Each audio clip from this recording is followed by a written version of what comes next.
Our story opens dramatically in a temple where Hong-ju lies unconscious, convinced she's dying without ever having dated or gotten married. When Shin-yu approaches her, she mistakes him for the Grim Reaper coming to take her to the afterlife.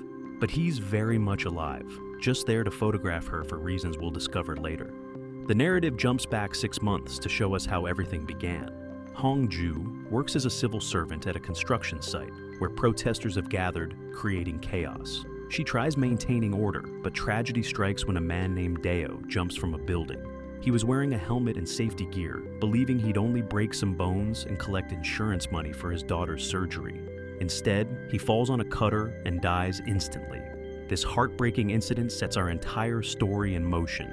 Enter Shin-yu, a brilliant and successful lawyer who takes on Deo's case. In court, he methodically proves that Deo's death was a tragic accident during an insurance fraud attempt, not the construction company's negligence. Shin-yu demonstrates that Deo dressed specifically to survive the fall, never intending to die. He wins the case for the construction company's CEO, and everyone celebrates their victory. However, trouble brews immediately. The CEO sexually harasses a female lawyer at the celebration, and when another lawyer intervenes, violence erupts. Shin-yu steps in to stop the assault, showing his moral compass despite representing questionable clients. The next day, the lawyers discuss taking action against the CEO, but their boss refuses. He's a longtime client they can't afford to lose. Shin-yu insists they must address the situation, revealing his integrity. Meanwhile, Hong-ju receives news of her transfer to a new city branch. When she arrives at her new office, she's immediately attracted to the team leader, her face turning red with nervousness. Her colleagues notice and tease her about it, but things take a difficult turn. The team leader exploits Hong-ju, making her do excessive work while excluding her from lunch outings with other team members. She finds herself eating alone, isolated in her new workplace. During one lonely lunch, Hong-ju spots Jae-kyung, the city hall president's assistant, passing by outside the restaurant. She can't stop staring at him, developing a crush that will complicate matters later. This moment of innocent attraction plants seeds for future conflict. The inciting incident arrives when a YouTuber enters the abandoned Forest temple while live streaming. He experiences something terrifying, tries to escape, and collides with something that kills him instantly. His death brings his parents to City Hall, demanding the haunted temple's demolition. When they start vandalizing the office after being told it's not their department's responsibility, Hong-ju volunteers to handle the demolition, desperate to prove herself to her colleagues. Hong-ju investigates the temple alone, and this is where she encounters Shin-yu for the first time outside of court. Seeing his face suddenly in the temple terrifies her. She faints, believing she's seen the Grim Reaper. When her colleague wakes her, Hong-ju genuinely thinks she might be dead. Her colleague flees in fear of ghosts. Research reveals that the temple's owner is a successful lawyer, none other than Shin-yu. Hong-ju also learns that Shin-yu suffers from a genetic disorder, causing his left hand to tremble uncontrollably. At the hospital, doctors tell him there's no cure, but stress reduction can help manage symptoms. Their second meeting happens in an elevator, where Hong-ju again mistakes Shin-yu for the Grim Reaper. After realizing he's human, she confronts him in his office about leaving her unconscious at the temple. He coldly dismisses her concerns, saying she should have contacted the construction department instead. Their antagonistic relationship begins here, with both finding the other frustrating and unreasonable. Hong-ju discovers that an elderly woman who lived at the temple is hospitalized. She needs information about this woman to proceed with demolition. Despite Shin-yu's resistance, Hong-ju's persistence and genuine explanation that she needs this success to gain her colleagues' acceptance touches something in him. He gives her the hospital address. At the hospital, Hong-ju and the elderly woman share a meaningful connection. The woman grants permission for demolition, sending Shin-yu a video confirmation. Shocked, Shin-yu visits the woman, suspecting coercion. Instead, she tells him cryptically, "You killed him, but your pain and curse will both disappear once the owner of the wooden box is found. She is the one who will remove your curse, the girl who came here." During the temple demolition, Shin-yu performs a ritual while Hong-ju photographs the proceedings. She finds him unique and intriguing. More importantly, Shin-yu discovers a wooden box buried at the site, the same box the elderly woman mentioned. He realizes it belongs to Hong-ju. Despite her colleagues still excluding her from lunch, Shin-yu finds Hong-ju upset and offers to stay with her. He presents the wooden box, explaining the elderly woman's message. At home, Hong-ju tries every method to open the box without success. The box suddenly unlocks by itself. Inside, Hong-ju finds a spellbook with instructions. She dismisses it as nonsense until Jae-kyung comes to mind, and she examines the love spell. Outside the office, Jae-kyung gives Hong-ju a replacement dress for the one ruined during the protest. Taking the bag, Hong-ju's cheeks redden. Jae-kyung notices. She explains her cheeks turn red around people she likes, then confesses her feelings. He admits liking her too, but not romantically. The next day, everyone at the office discusses Hong-ju. She liked Jae-kyung, but got rejected. That night, she prepares the love spell. As she begins, Shin-yu, driving his car, feels unwell and loses control, crashing. The next day, Hong-ju mixes the spell-infused water into Jae-kyung's glass. Shin-yu insists that Hong-ju take leave for a trip together since she promised him a spell. Reluctantly, Hong-ju agrees and packs. In the forest, Shin-yu searches for a special plant for his illness spell. Hong-ju finds it at a height, and Shin-yu helps her reach it. They prepare the spell together. Hong-ju applies medicine to Shin-yu's hand and burns the spell page. Some ash touches his face, causing a strange reaction. He tells her to go inside the villa. The next morning, as they prepare to leave, Jae-kyung calls Hong-ju, worried about her sudden leave, and asks to meet.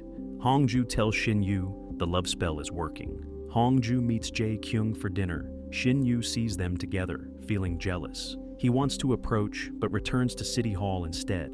In the security room, Shin-yu checks footage from 3 days ago. He's shocked to see Hong-ju mixing something into a glass of water, but it wasn't Jae-kyung who drank it. Shin-yu himself accidentally drank the love spell water. When Hong-ju returns home after dinner, Shin-yu waits outside. He confesses, "I like you." Hong-ju is shocked. He explains about accidentally drinking the spell water and shows her the video. Hong-ju realizes she ruined everything.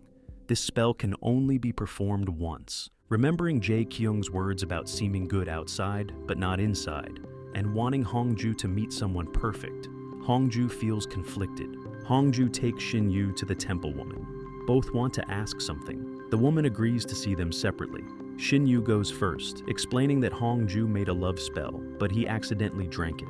Now he constantly thinks about Hong-ju.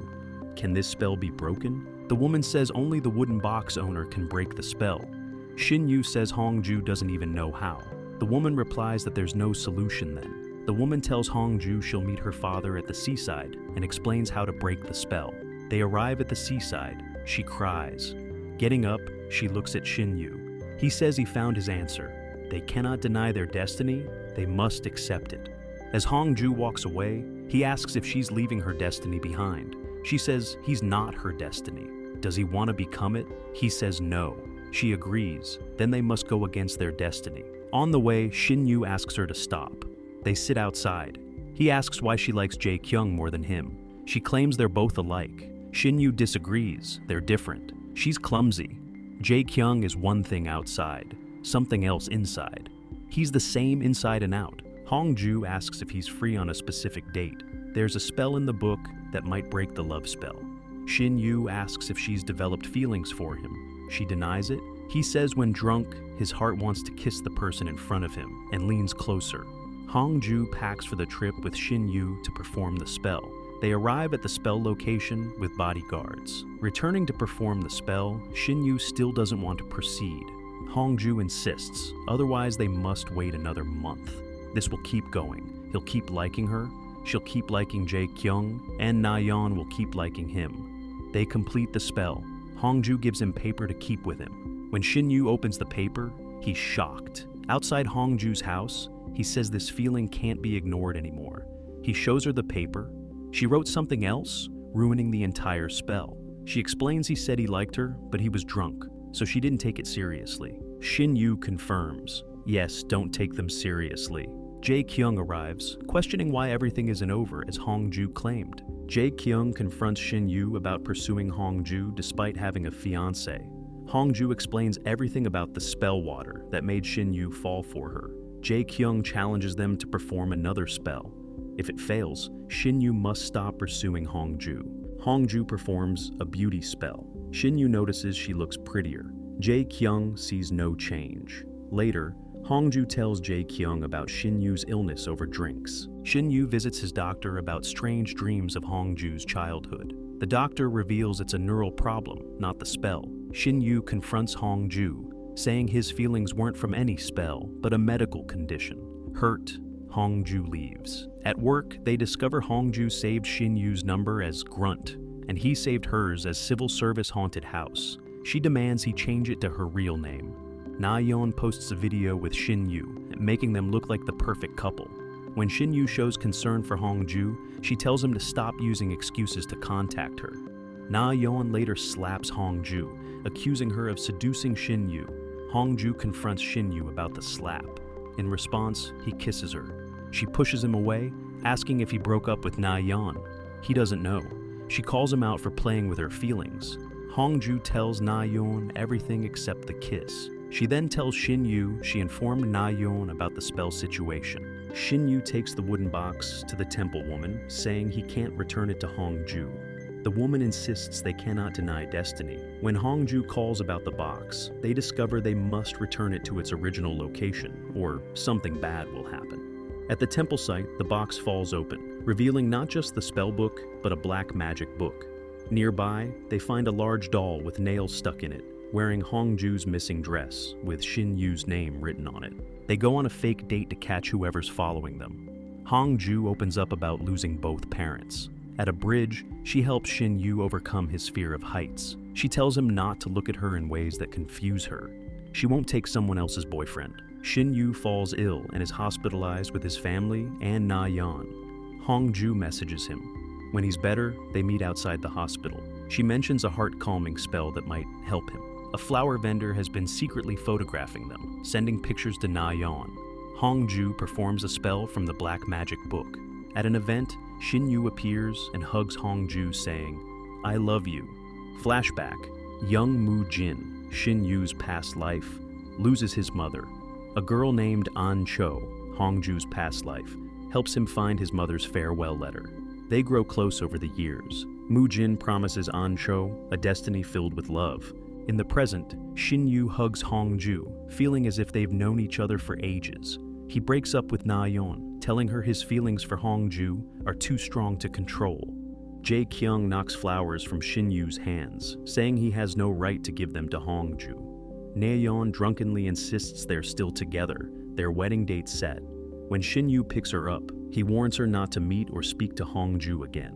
Na-yeon gives Hongju's gloves to the flower vendor, who creates a cursed plant using Shin-yu's shirt and the gloves, dipping them in blood. When the mayor tries to transfer Hongju, Shin-yu takes her away to the seaside. He says he wants to be with her freely now.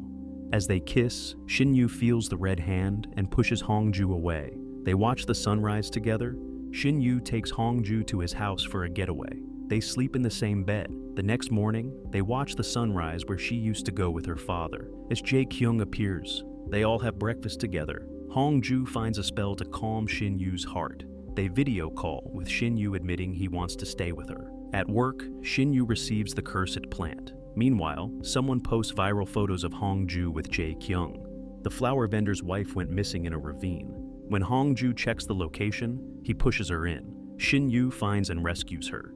As he pulls her up, Hongju sees a past vision of An-cho reaching for Mu-jin. Hongju tells Shin-yu she had a dream like his. Maybe their destinies really are connected. They discover the flower vendor's wife's body and realize he's the stalker. Checking the nursery, they're unaware he's watching them on camera. In the office elevator, Shin-yu collapses. Hongju rushes him to the hospital. Later, she realizes she might have been An-cho writing those spells. She goes to his office and kisses him from her heart to break the curse. Shin-yu says one kiss isn't enough. Shin-yu confronts Na-yeon with evidence that she worked with the flower vendor. She claims he threatened her. Hongju gets drunk and goes to Shin-yu's house, clinging to him before passing out. When she wakes at night, she touches his face and sees a vision, An-cho's blood-covered hands touching Mu-jin's face. Hongju tells Shin-yu she can't go to his father's birthday. She saw something terrible. She admits, "You knew the red hand was mine, didn't you?" Flashback: the betrayal. Mu-jin's father threatened to kill An-cho unless Mu-jin married the deputy's daughter. Mu-jin planned to run away with An-cho, but she'd seen their future. They wouldn't be together. She sacrificed herself to save him. The queen forced An-cho to perform black magic to kill the king's first son. When the boy died, An-cho was captured. Mu-jin rescued her, but later betrayed her to take the spellbook. When caught, An-cho stabbed Mu-jin with a knife, accepting her own curse to spare him a worse death. She touched his face with bloody hands. We will meet in the next life. In the present, Hong-ju tells Shin-yu, I gave you that curse. Did you know? He says it feels like just a story. She says she can feel the moment he killed her and needs time. Hong-ju tells the Lady Temple she loves Shin-yu. If she curses him, there must be a solution. Shin-yu's mom sends food, but Hong-ju returns his bracelet, saying they should stay apart. Shin-yu refuses to believe in curses. When Shin-yu gets drunk, his assistant brings him to Hong-ju. He asks if she can live without seeing him. She goes inside and cries. Shin-yu finds his shirt and Hong-ju's gloves in the cursed plant. He confronts Na-yeon, who admits the flower vendor threatened her. Jae-kyung warns that the flower vendor is near Hong-ju's house. The vendor attacks Hong-ju but flees when police arrive. Shin-yu takes her to his apartment. In the parking lot, he spots the vendor's car. While checking it, the vendor stabs Shin-yu. Hong-ju finds him bleeding in the bathroom. He whispers, An-cho, forgive me. At the hospital, Shin-yu flatlines. Complete. Flashback. The palace tortured the previous shaman. An-cho told Mu-jin everything. When the queen ordered black magic against the king's son, An-cho refused until threatened. Before completing the spell, the prince died naturally. Captured, An-cho warned, whoever kills me will be cursed for generations. Mu-jin rescued her. Later, he took the spellbook to give to the queen. Jae-kyung shot him with an arrow. When soldiers attacked An-cho, Mu-jin arrived but then approached her himself. An-cho, heartbroken, stabbed him. I accept your curse. I can't watch you be trampled by buffaloes. We'll meet in the next life. Shin-yu's condition stabilizes. Hong-ju tells his parents that the flower vendor attacked. She leaves town for Shin-yu's safety, listening to his message. Come back to me. The flower vendor lures Hong-ju to meet him. Shin-yu appears instead. He explains, your curse is broken. You said I'd be fine after dying. I was dead for a moment. Placing her hand on his face, he says, I love you in both past and present lives. Later, the vendor kidnaps Hong-ju on a mountain, trying to force her to marry him for the next life. Hong-ju outsmarts him. She hadn't drunk the drugged beverage. She fights back, and police arrive to arrest him. He's revealed to have killed his wife out of jealousy. Hong-ju is hospitalized but recovers. Lady Temple tells Shin-yu they'll have a daughter. Video from Na-yeon's reunion surfaces, exposing her past behavior. She's arrested for helping the flower vendor. Hong-ju and Shin-yu enjoy simple moments together. Cotton candy, moving into neighboring apartments, and spending time as a couple. Lady Temple visits predicting that Hong-ju is pregnant. Both deny it. Turns out Shin-yu's mom is expecting a daughter. Everyone celebrates. Outside, Shin-yu proposes to Hong-ju with a ring. They kiss. They return the wooden box to the temple site. The past shows Mu-jin retrieving the spellbook from the temple. Their love transcended time, broke an ancient curse, and proved destiny cannot be denied.